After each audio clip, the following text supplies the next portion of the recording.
Hi, this is Camier. I ride a Disc R1000 for Fixie Credit Suzuki.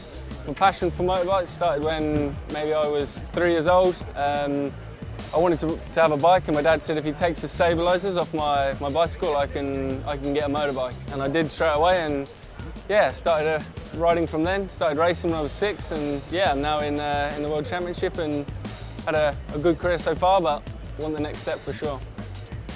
I better go to the pit signing, so.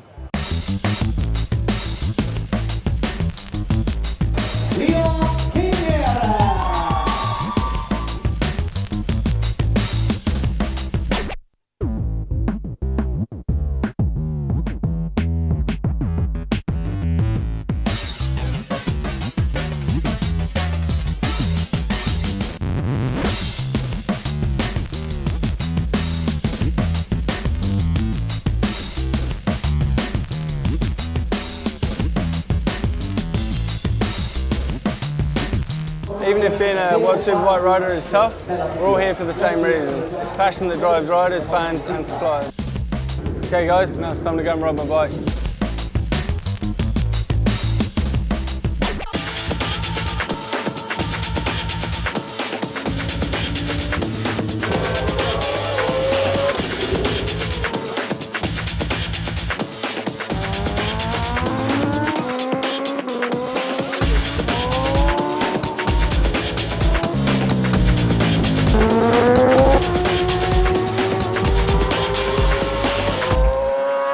This is how I ride.